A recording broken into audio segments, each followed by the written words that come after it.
जय जगन्नाथ बंधुगण मो चैनल को आपण मानकु बहुत बहुत स्वागत। बंधुगण आसंतु आमे जानिबा आषाढ़ मास शुक्ल पक्ष एकादशी विषय रे।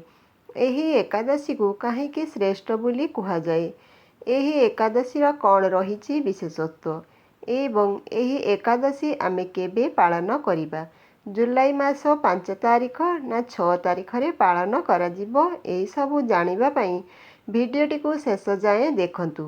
एबे आसंतु जानिबा। थरे युधिष्ठिर भगवान श्रीकृष्ण को प्रश्न करथिले, हे वासुदेव, मते दयापूर्वक आषाढ़ मास शुक्ल पक्ष एकादशी विषय रे किछि कुहंतु। एही एकादशीर महात्म्य कौन रहिछि, एही एकादशीर नाम कौन रहिछि, एही एकादशी को आमे केउ भली भाबरे पालन करिबा, केउ देवता को पूजा करिबा, एही समस्त कथा मते बुझाई कुहंतु।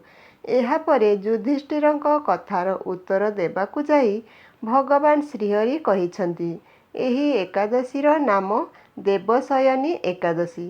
किछि जागारे एही एकादशी को पद्मा एकादशी बोली मध्य कहंती, किछि जागारे आषाढ़ी एकादशी बोली मध्य कुहा जाए, किछि जागारे शयनी एकादशी बोली मध्य कुहा जाए।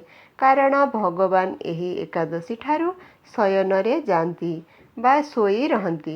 भगवान एही एकादशी ठारू 4 मास शयन करती। आषाढ़ मास देवशयनी एकादशी ठारू कार्तिक मास देव उत्थापनी एकादशी पर्यंत भगवान 4 मास शयन करती। तेणु बंधुगण एही एकादशी सबुठारू भिन्न अटे। वर्षकरे जे 4 गोटी बड़ एकादशी पड़े सेथि मध्यरु एई देवशयनी एकादशी सबुठारू श्रेष्ठ होइथाए। एही एकादशी को हरिशयनी एकादशी बोली मध्य कुहा जाए, कारण भगवान श्रीहरि एही एकादशी ठारू शयन करती, जुग निद्रा रे जाती। तेणु एहा श्रेष्ठ अटे।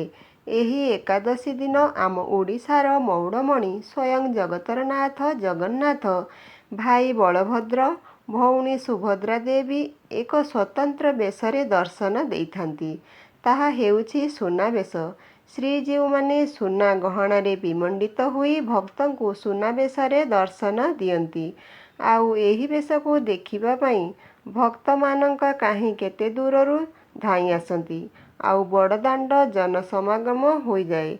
प्रभुंकर एही सुंदर बेश देखिया पई एहा परे भक्तंकु दर्शन देई प्रभु शयन को 4 मास पाई चली जाती, जहाकू आमे चतुर्मास्या बोली व्रत बोली कहिथाउ।